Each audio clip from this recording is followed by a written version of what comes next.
stéréo ou liste. Nous, les interprètes, nous avons une vraie chance de pouvoir interpréter et de vous amener ces idées qui sont traversées des siècles, les idées universelles. La musique et l'art en général ont un pouvoir d'amélioration énorme. La culture fait progresser, fait connaître soi-même, fait découvrir et libérer les émotions les plus cachées en soi. C'est très, très important de libérer l'individu, sa personnalité, car la participation, la contribution d'un être humain à la société d'une manière très individuelle, mais avec les règles de collectivité, peuvent rendre meilleure l'existence humaine, la condition humaine. Donc, le collectivisme et l'individualisme, ce sont des choses qui ne sont pas forcément contre-indiquées. La musique, particulièrement la phrase musicale, peut apprendre comment vivre avec la discipline et la passion, l'ordre et la liberté, la leçon qu'il faut apprendre afin de bien comprendre comment fonctionne la démocratie. Et peut-être le fait d'accumuler et d'appliquer tous ces dons, toutes ces facultés, pourrait rendre aux humains la capacité d'écouter plus et de comprendre plusieurs points de vue en même temps, être plus aptes à juger leur propre place dans la société, être plus réceptifs au fait des similitudes entre les êtres plutôt que les différences. Ainsi, la musique se transmet par le son. Mais le son, en tant que phénomène physique, vous le savez, n'est pas encore la musique. Ce qui transforme le son en musique, c'est l'idée, c'est la pensée, c'est l'émotion. Ainsi, le son n'est pas quelque chose de permanent, d'autonome. Pour ne pas disparaître, il doit être soutenu. De même pour la démocratie. Sans idée, sans la parole, sans la bataille quotidienne du peuple, sans le soutien pour la bataille de préserver la démocratie, le son, donc la démocratie, risque de tomber dans le silence et faire disparaître la liberté. Pour cela, agissons, soyons réceptifs, ouverts à la musique. Vivons avec. Merci.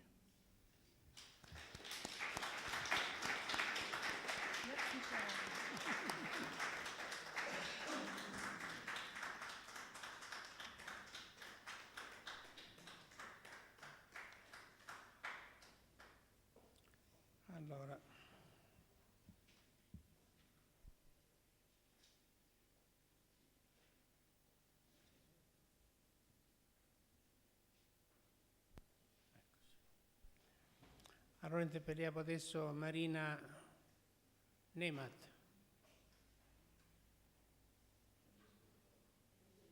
Elettorale sta? Marina Nemat.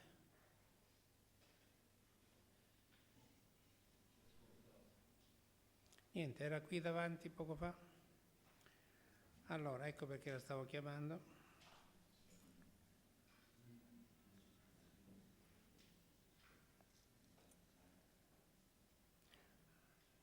Allora, Syed Saleem Shahzad,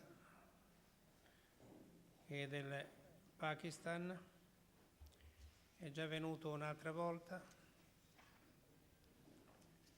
e l'abbiamo invitato anche questa volta.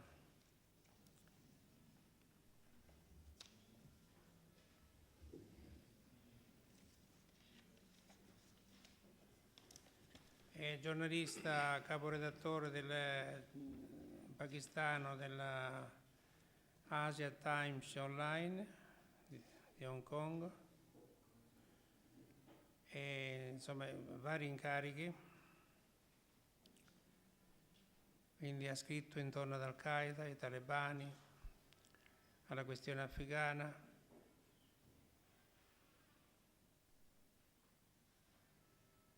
Quindi In un suo libro racconta anche i giorni di prigionia, ha collaborato con Le Monde Diplomatique, anche con il giornale La Stampa italiano. Insomma, è un giornalista noto in tutto il mondo, giornalista diciamo politico. Prego. È scrittore. Prego. Thank you. Quindi si chiama Syed Saleem Shahzad.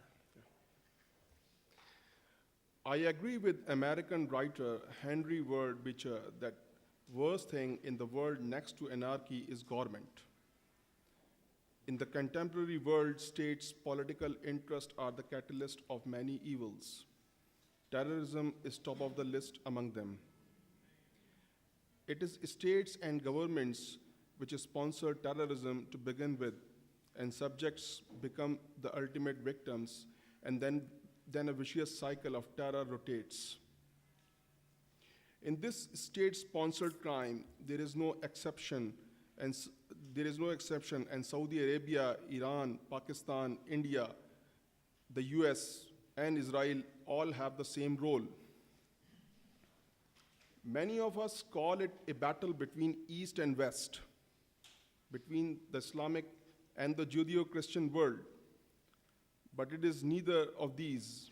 It is in fact the ruling regimes that want to dictate their will, and then they exploit people in various ways, sometimes in the garb of monarchy, sometimes for democracy, and sometimes for dictatorship.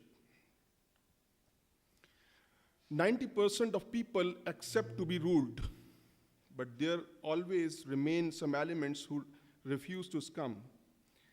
They fight for freedom and resist till their last. However, in this conflict of two minorities, those who impose their will and those who resist it, the majority remains the sole victim. Yet people talk about Islam versus Christianity or Judaism. The basic theme remains the same. There is a group of people who want to impose their will, whether they happen to be Christian or Muslim, or there is a group of people who want to resist, and there is a silent majority which is trampled in between. This is exactly the interpretation when we talk about Pakistan and India in the perspective of Kashmir. In fact, Pakistan was never sincere with the Kashmiris. It was a selfish military strategic maneuver to bleed India. Whatever was done, it was for Pakistanism, meaning to impose Pakistan's strategic agenda in the region. Pakistan just used religion and jihad. It was just a ploy to engage Indian forces in Kashmir and keep their financial resources squeezed. In Afghanistan's case, similar game was carried out on a massive scale when Muslim youths from all over the world were brought in by Pakistan and the US to fight against the Soviets in 1990s. They were tools for the empire's proxy war. The name of jihad was used. The state religion in those days supported jihad against India and Kashmir and the USSR in Afghanistan. However, once jihad was established, the states did not have any way to convince Muslims that jihad was only against the former Soviet Russia and India, and not against the United States of America. Now again, it is a question of a state imposing its will. The message is clear. If you are against us, we will kill you and your sympathizers. In this state of terrorism, there is no exception, be it Christianity, Judaism, Islam, Pakistan, India, the United States of America, or Israel. All are the same. People discuss about terrorism and terrorists, but don't discuss about root cause of the terrorism and the background of a terrorist. In fact, it is a state terrorism which starts it all. A state recruited Muslim fighters all across the world and gathered them in Afghanistan. The US tried to kill them with the cruise missile attack in 1998 in retaliation for terror attacks on US embassies in Africa. That terrorism was unaccounted for, yet several innocent women and children were killed by proven US attack. It had yet to be proven that 9/11 incident was carried out by Osama, but the US attacked Afghanistan and targeted all. When the reaction came and helpless people became suicide bombers, they were called terrorists. There is an example of a terrorist, Ahmad Syed Khadar's family. The whole family was Canadian and they came to Afghanistan to take part in the country's rehabilitation. First, his 14-year-old son, Umar Khadar, was arrested in Afghanistan. He was taken to Guantanamo Bay. It is narrated in the US media and all information is available on the World Wide Web, how he was sexually abused in the prison by US soldiers. His second son, Abdul Karim, was shot in the back by the US soldiers and was paralyzed. Another son, Abdul Rahman, agreed to become a US informer. The stories were published by the US media that despite his services, he was also shabbily treated. Ahmad Syed Khadar and his family, including his wife, granddaughter, and daughters, took refuge in South Waziristan in Pakistan. They were not spared by Pakistani authorities. Ahmad Syed was brutally killed. His wife and daughters were brought to Islamabad and then set free. They were homeless. Nobody was ready to give them a house for rent. The families of the worst kind of criminals are not deprived of this basic right. The government of Pakistan did so. Ahmad Syed's family demanded his body be handed over. The government of Pakistan even refused that demand. Now just get into the shoes of the victim and think how many options you would have if you face such consequences. Only 2 years back, former Pakistani Minister of Information, Sheikh Rashid, came on television every day and proudly announced that Pakistan killed so many foreign militants. That was the same minister who privately ran a similar military training camp in the past and prepared militants. Had he been out of the government, he would have been labeled a terrorist. But since he was part of the government agenda, he was okay.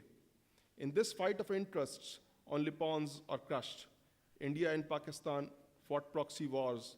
The victims were innocent Kashmiris who were raped, detained, and killed, or those who sacrificed their lives in armed struggle. Now the two countries are friends, and the victims are those who sacrificed their lives for armed struggle. Now they are terrorists. When two elephants fight, it is the grass that gets crushed. When two elephants make love, it is again the grass that gets crushed. Whether states fight with each other or make friendship, it is only the tools who become victims. Thank you.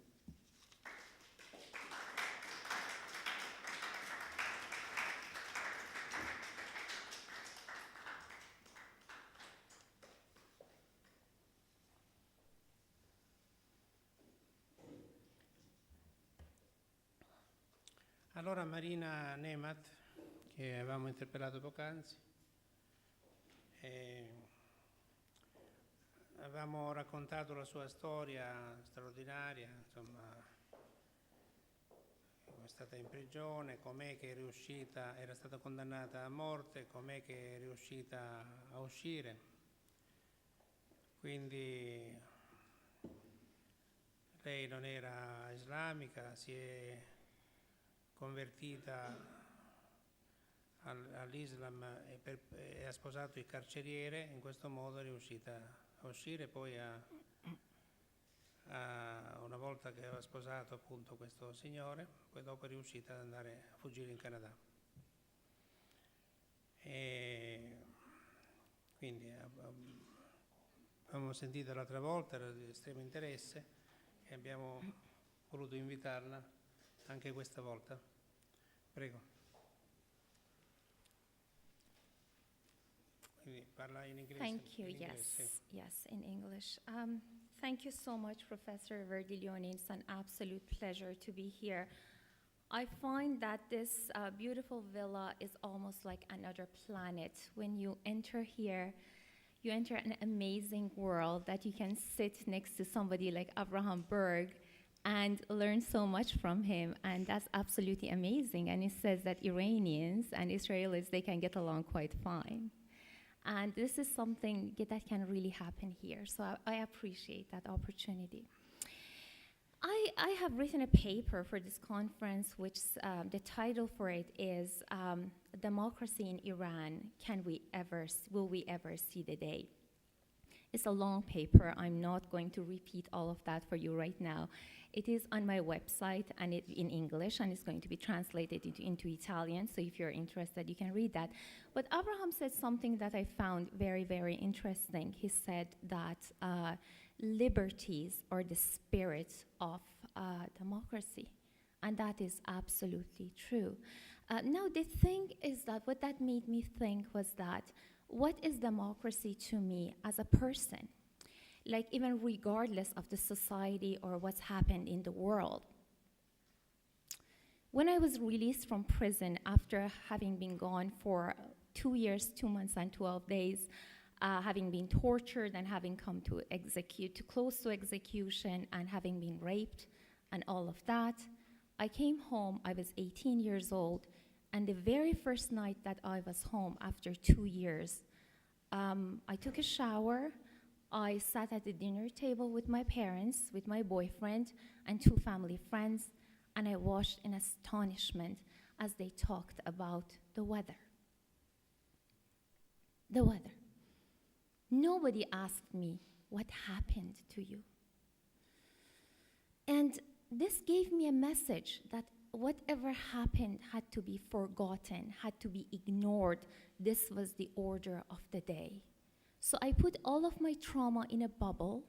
I put that bubble on my shoulder, and I walked through my life. Anything that threatened that bubble to burst, I avoided it.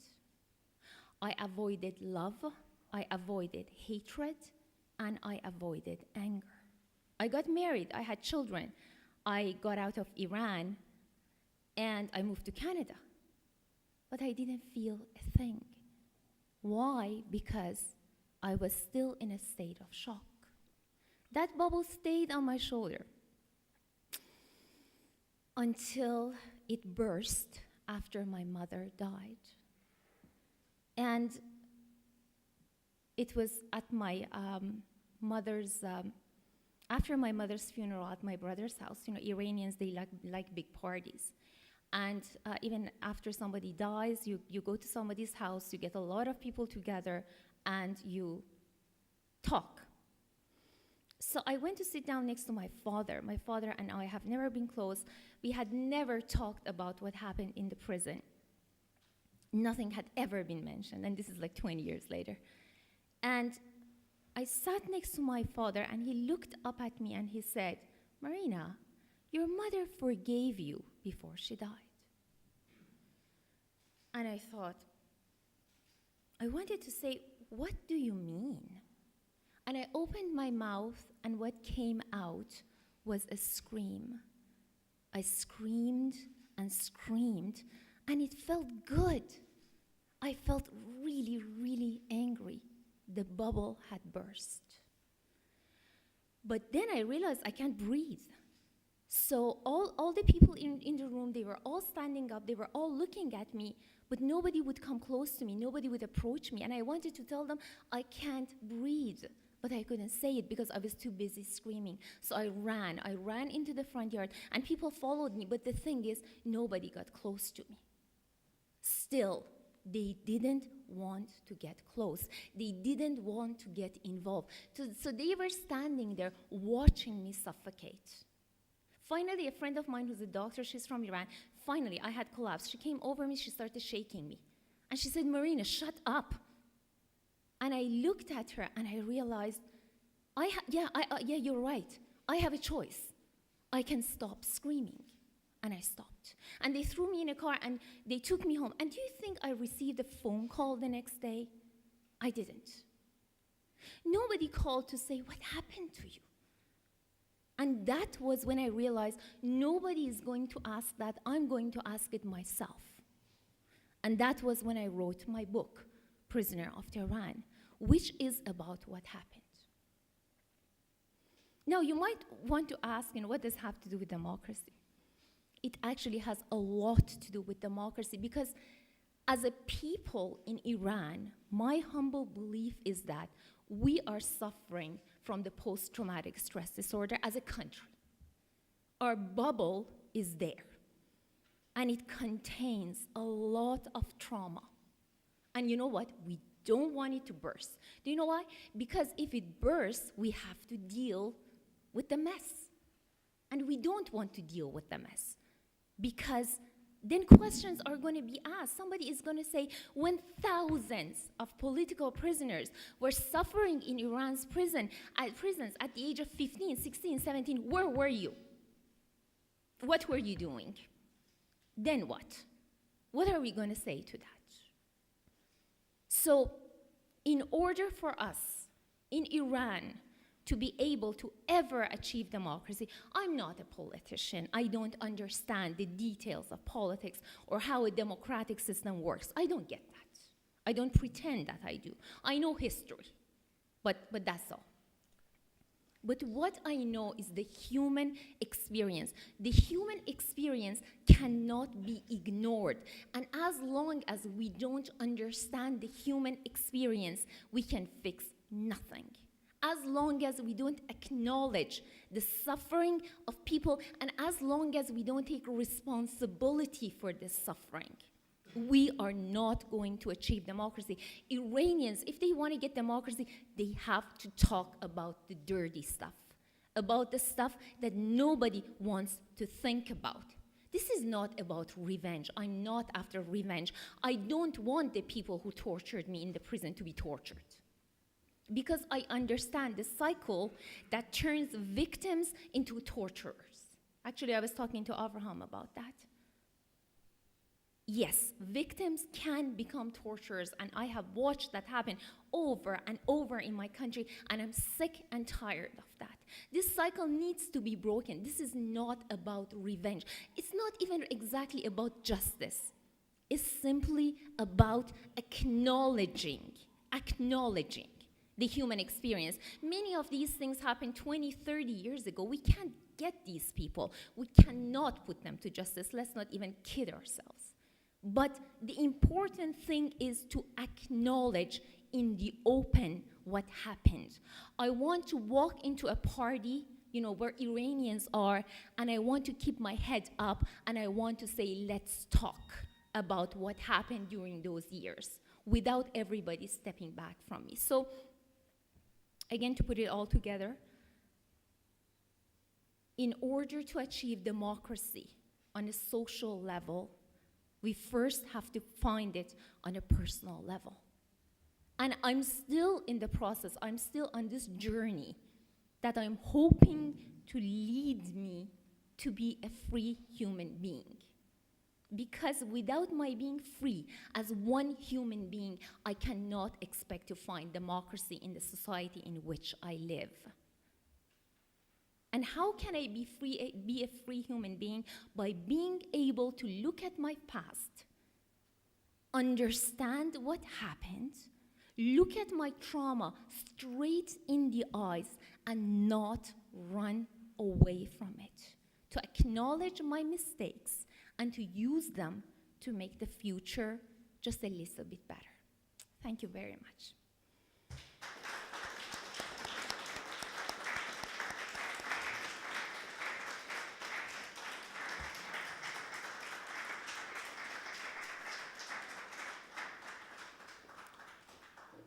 Yejin Kim. Yejin Kim.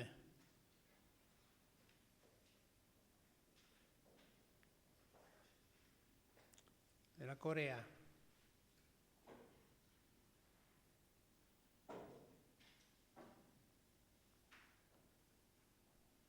Yejin Kim.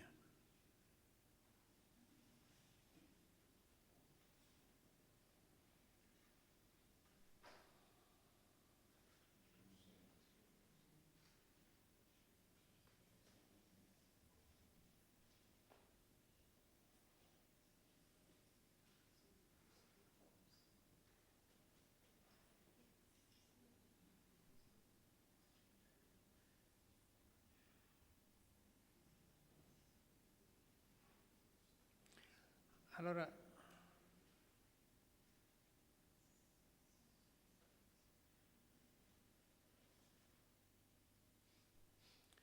Dora Boneva. Dora. Non c'è Dora. Allora queste donne sono un po' in giro.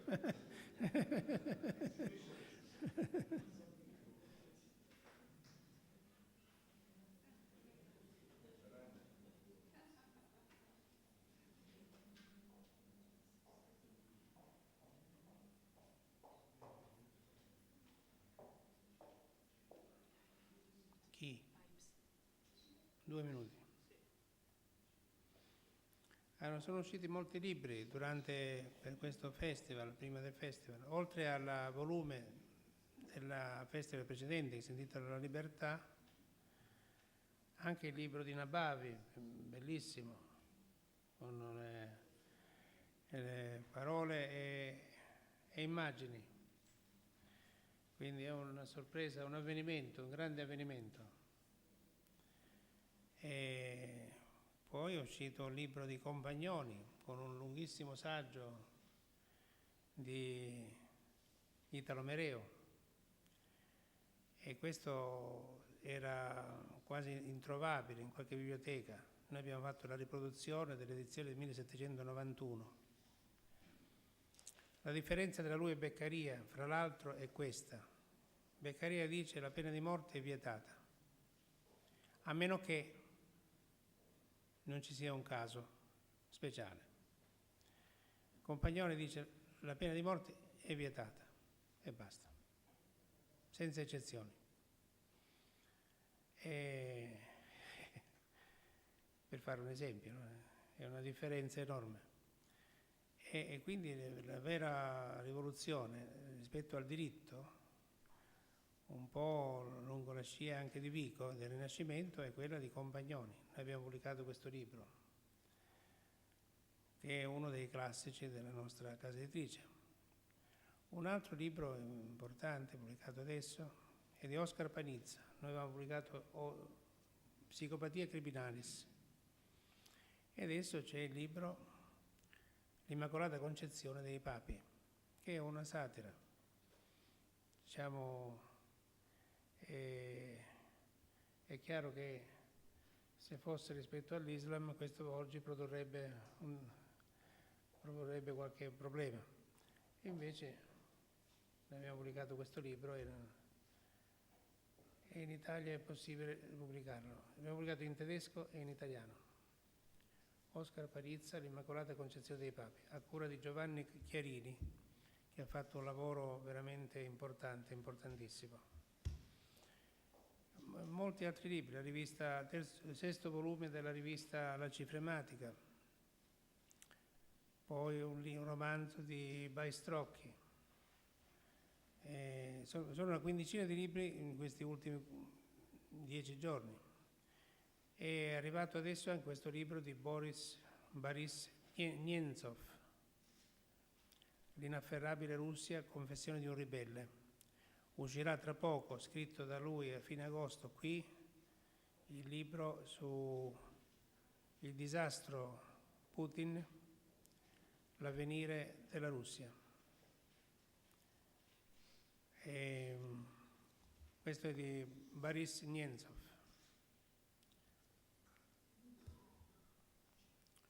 Allora,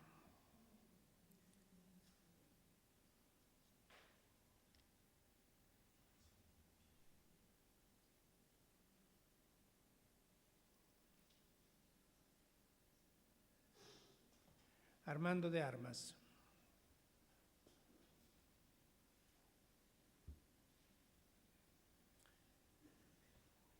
Abbiamo pubblicato un libro di Armando De Armas insieme con altri 4 scrittori che sono esuli cubani nell'arco di un anno. Quindi Valladares, per esempio, e altri. E Carlos Carallero. Quindi allora lo ringraziamo di essere venuto, quindi anche poi sarà a Bologna settimana prossima. Prego. ¿Alguien me va a traducir? Prego. Bueno, quiero decirles que hoy es un día importante para mí. Y ya que hablamos de de democracia. Quiero contarles esta anécdota antes de leer el trabajo. De pequeño en Cuba yo relacionaba la democracia con la nieve. Un momento, vediamo se stiamo traducendo. No. Pardon. La traduttrice ci sarà domani. Chiedo scusa, ha avuto troppo freddo per la neve, è dovuta andare via.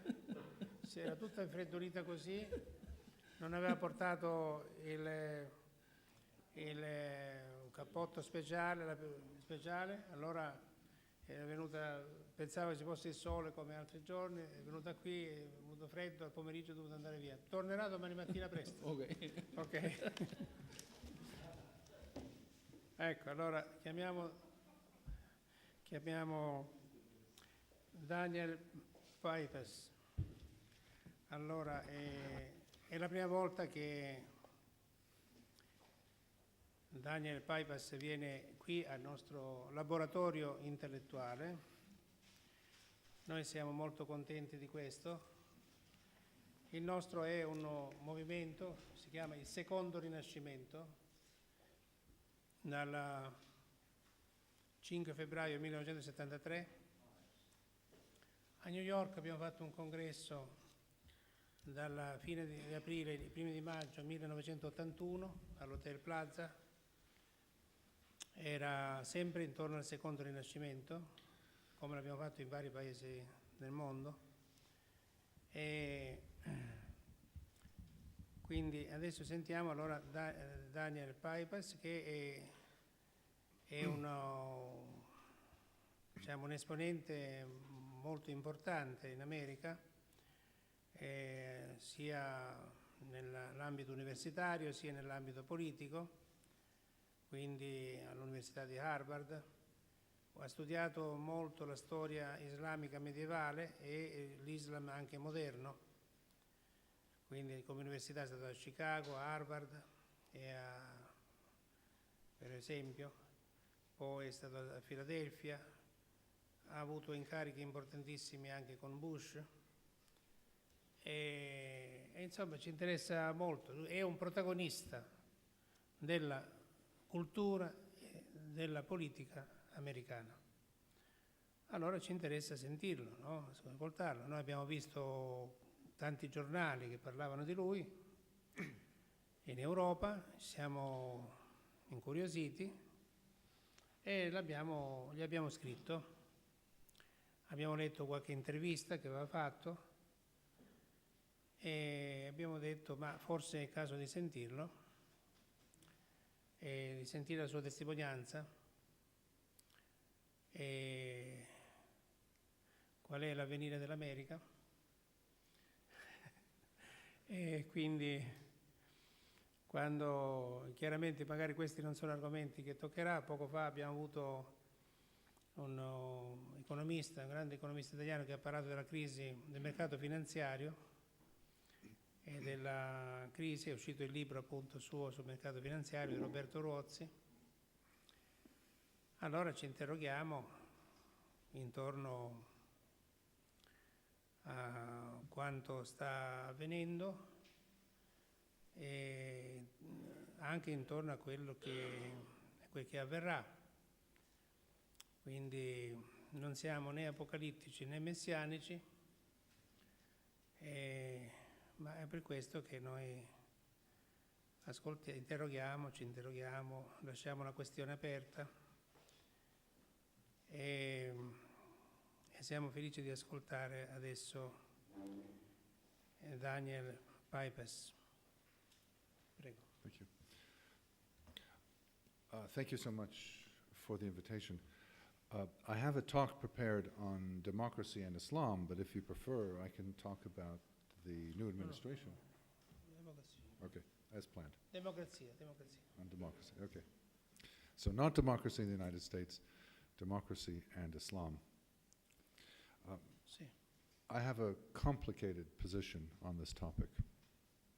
I think that in theory, Islam can be compatible with democracy, but at the present time, Islam is an anti-democratic force. it's complicated. Let me start by noting that Muslims suffer more from the rule of dictators, tyrants, unelected presidents, kings, emirs, and various other strongmen. In a recent article by an academic at Swarthmore College, Frederick Pryor found, quote, "In all but the poorest countries, Islam is associated with fewer political rights, and indeed, the greater the percentage of Muslims in the population, the lower are the political rights in the country." Pryor adds, "Citizens of very few nations enjoy few rights to begin with, and so Islam does not have much room to create a downward impact, but it does insofar as populations are Muslim." So, it's a fact. If you look around the world, Muslim-majority countries are more autocratic and less democratic than other countries. Why? Is it Islam that's the problem? It's the common factor, but is it the problem? Is there a cause and effect relationship, or is it just coincidence, or is there something else? I would argue that it's not Islam itself that's the problem, but rather today's Muslim predicament reflects historical circumstances more than the inherent features of Islam. Put differently, Islam is, like all pre-modern religions, undemocratic in spirit. No less than the other religions, however, Islam has the potential to evolve in a democratic direction. What I mean by undemocratic in spirit is that democracy involves political participation, and this is alien to all the religious traditions. If anything, they emphasize God's sovereignty, and this implies the power for priests and a disdain and lack of interest in what the masses think. Evolution by religions towards democracy is always difficult. Note the Christian case. In the battle to limit the Catholic Church's political role, we can date it to Marsilio of Padua, 250 kilometers from here, and the publication of Defensor Pacis in 1324, when he argued for the separation of church and state, as well as for elections of popes by Christian believers. But it took another 6 centuries for these ideas to be fully incorporated and for the church to reconcile itself to democracy about a century ago. In other words, in the Christian church, the Catholic Church, was a long, slow, hard process. Why should the process be simpler in Islam? It is hard, it is difficult, it takes time, but it can happen. What changes it will require in the Muslim world will be very profound, because the heart of Islam in public life is the Islamic law, the Sharia. This is a law that was developed between the 7th and the 11th centuries, a time when the ideal of democracy did not exist. The Sharia is deeply anti-democratic. It presumes that the ruler is autocratic and the subjects are submissive. It emphasizes God's will over popular sovereignty and encourages violent jihad to expand the borders of Islam. It, in an undemocratic way, privileges Muslims over non-Muslims, men over women, and free persons over slaves. Therefore, the Sharia cannot be incorporated into public life and have democracy. If you want democracy, you have to push away the Sharia. This means removing the Quran and the Hadith and other scriptures as obstacles to political participation. This is exactly what Ataturk did a century ago, or almost a century ago, in Turkey, pushed out Islamic law. But there are other more subtle ways of doing this. For example, a Sudanese thinker who lived some 30, 40 years ago,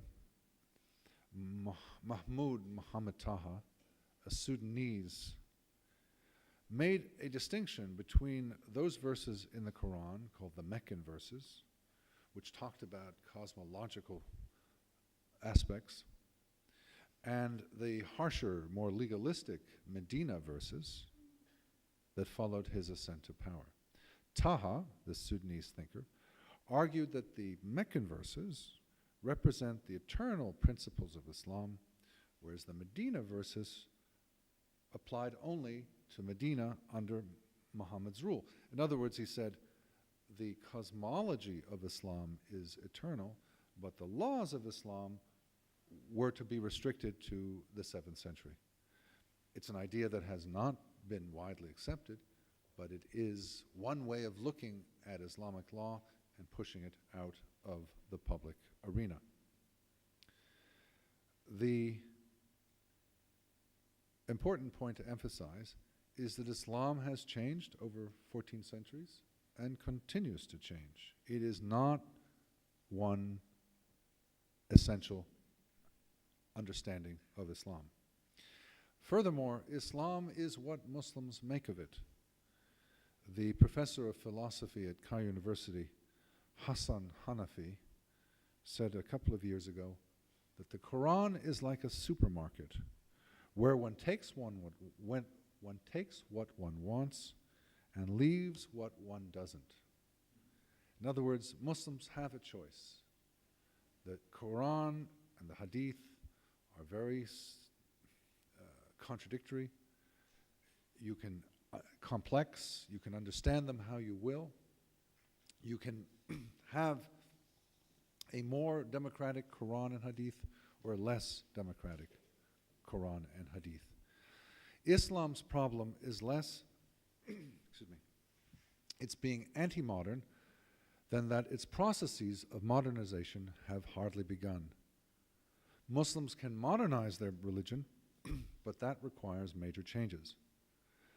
Out go jihad to impose Muslim rule.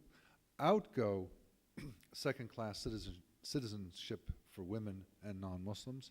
Out go death sentences for blasphemy and apostasy. In come individual freedoms, civil rights, political participation, popular sovereignty, equality before the law, and representative elections. Now, there are two major obstacles to these changes. One has to do with the tribal nature of Middle Eastern life. The social system in the region is profoundly based on the tribe. It's a complex system. I won't attempt to explain it here, but the tribe is the basic unit, not the individual. And when the tribe is the basic unit, democracy is not a natural expression. Only when this archaic social system based on the family, the clan, the tribe, is removed and the individual becomes the center of political life can democracy make real headway in the Middle East. The Middle East is the central region of Islam and therefore would have impact Africa, South Asia, Southeast Asia. Second obstacle is radical Islam or Islamism. This is the most powerful ideological movement in the world today, and it obstructs democracy. Islamists, the supporters of radical Islam, seek to reassert the Sharia, Islamic law, and in its entirety put it into public life. It's exactly the opposite of reform and modernization. Some Islamists, like bin Laden, spell out this goal more clearly and explicitly than do other Islamists who work within the system. A prime example would be Recep Tayyip Erdogan, the Prime Minister of Turkey, who does not engage in violence, but if you look closely at his 5.5 years in power, he's moving Turkey slowly but clearly towards Islamic law. Islamists see democracy either as un-Islamic or as a process to exploit. Many, many Islamist leaders over the century have talked about the contradiction between democracy and Islam. For example, Sayyid Qutb, the very important Egyptian writer, rejected popular sovereignty, as did Abu Ala al-Maududi, the Indian Pakistani thinker.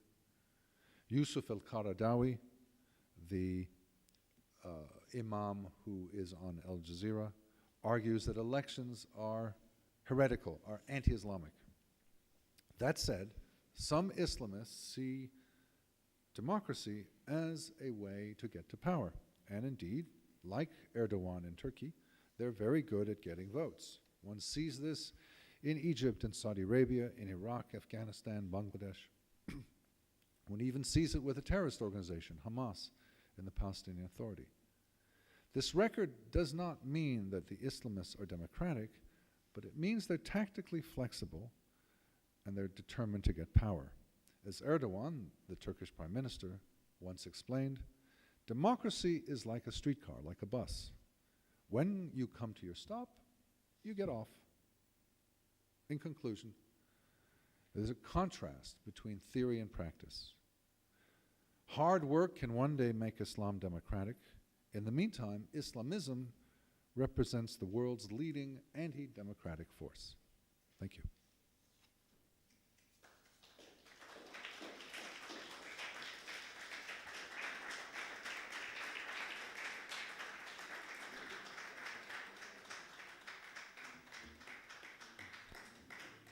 Due parole però sulla questione che io prima ponevo, sulla crisi finanziaria e sulla...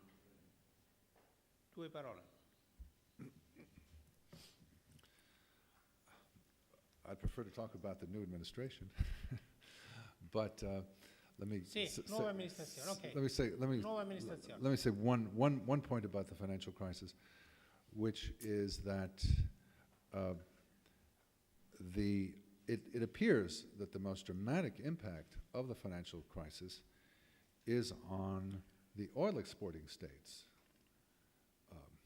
Venezuela, Saudi Arabia, Iran, Russia, and the power that these states have had in recent decades, or recent years, sorry, is very much reduced by events of the past few months.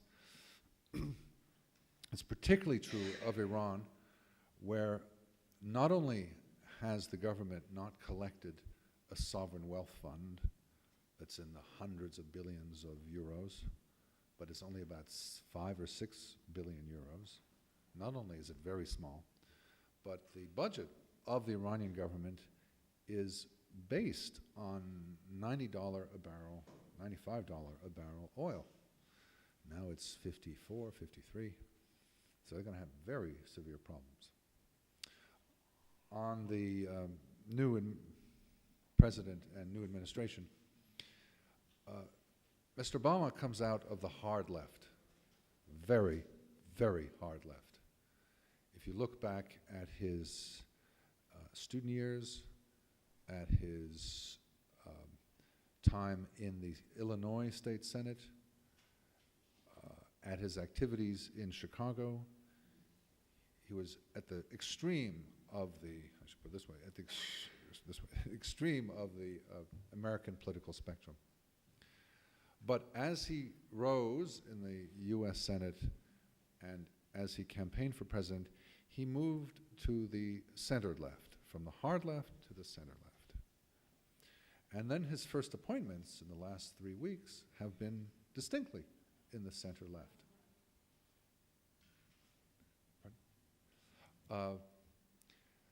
So it's quite an open question where he will end up. But evidence so far suggests he's moving to the center left. And in particular, he rose to prominence because of his very strong opposition to the American presence in Iraq. And yet, every one of his appointments in foreign affairs so far, and even his chief of staff in the White House, are politicians who supported the war in Iraq.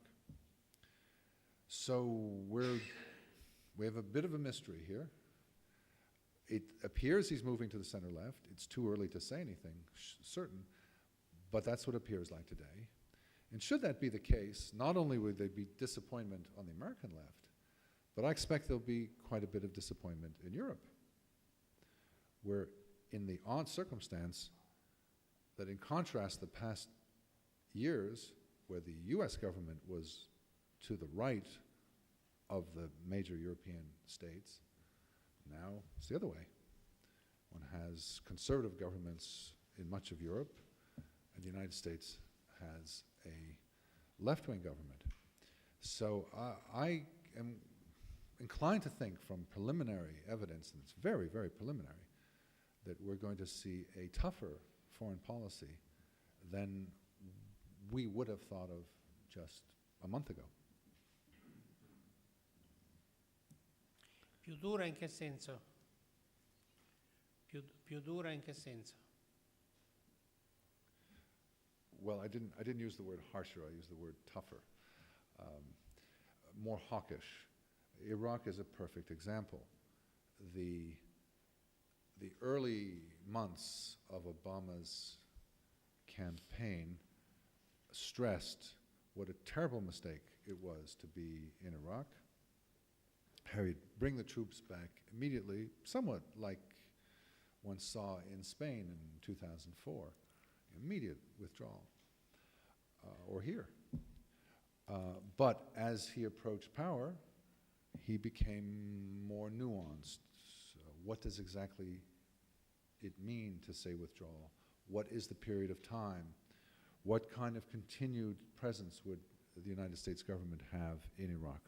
All this became much more complicated than it was at the beginning. So, and then he's made these appointments, leading figures who were in favor of going into Iraq and have not had the same position as he's had. I think that's the best example, but there appear to be others like it as well.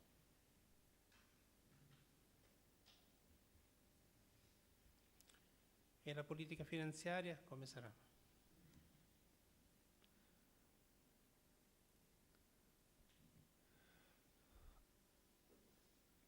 The Republicans, especially since the time of Ronald Reagan, have been known to argue for smaller government. Ronald Reagan, Newt Gingrich, small government, government out of your way. George Bush changed that. His slogan was compassionate conservatism, and what that meant in practice was spending more money. And if you look at the 8 years of Clinton and the 8 years of Bush, you see a greater percentage growth in the Bush years than the Clinton years. So the Democrat was cautious about increased spending, and the Republican was freer. This is fundamentally against the Republican message. And there's been a great deal of unhappiness in conservative circles about this heavy spending of the last 8 years. And from the conservative point of view, there is a silver lining about the loss 3 weeks ago. Had McCain won, then the spending would, and more broadly, the policies of the Bush administration would have been continued. Now that he lost, there's a lot of rethinking, reflection already in the first few weeks. What did the Republicans do wrong? What must they do right? So from the perspective of the long term, this might in fact be a constructive defeat, one that leads to some serious rethinking about a message that has been confused. And what I found so interesting, I attended a political conference 10 days ago, was that one speaker after another, leading figures in the Republican Party, criticized the last 8 years and said what I just said, that this is an opportunity to rethink, to figure out where we went wrong. But interestingly, none of them criticized George W. Bush by name. So there's a politeness, there's a delicacy. We don't criticize our guy. And I think it's because the left has been so full of hatred for Bush. So the right tends to say, well, if the left hates him so much, then we have to like him, we have to support him. But now that his term is almost done, I think what one sees is the right abandoning Bush and criticizing Bush in a way that they have not done before. And I think there'll be some pretty deep thinking on the right as to what went wrong. That said, the final word would be that in 2004, Bush beat Kerry 52 to 48, and now Obama beat McCain 53 to 47. The change was only 5%. It's only 1 out of every 20 voters change, so it's not a deep, deep move, big move from one side to the other, a rather small one. In American elections these days, as in Italian elections, the margins are very small. Polling is very good. Political analysts are very clever, and so the difference is really quite small. And it's, I think, a mistake to read into this change an endorsement of the Obama program. It's not clear exactly how much change the electorate actually wants.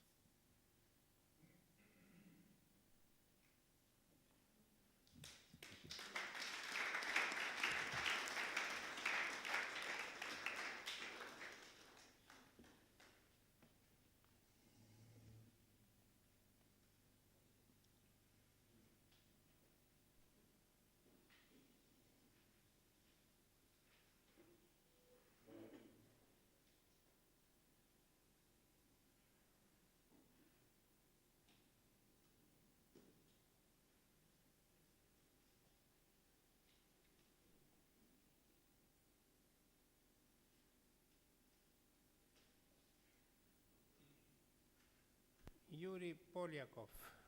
Non, il n'est pas là? Pas encore.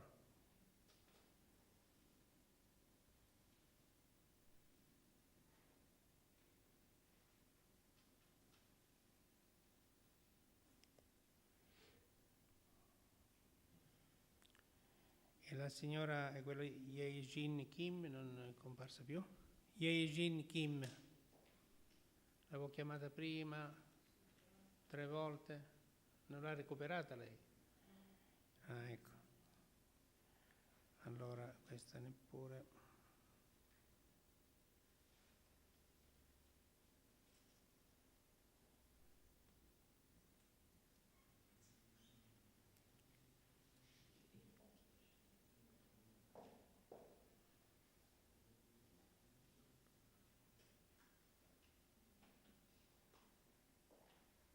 Kirch dov'è?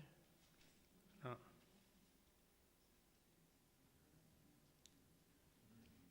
Jacopo Machover, non c'è neppure lui? Ok. Ok.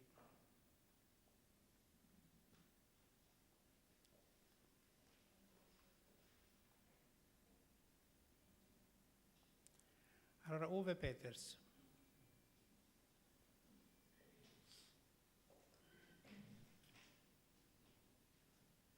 In inglese o in tedesco? English? English.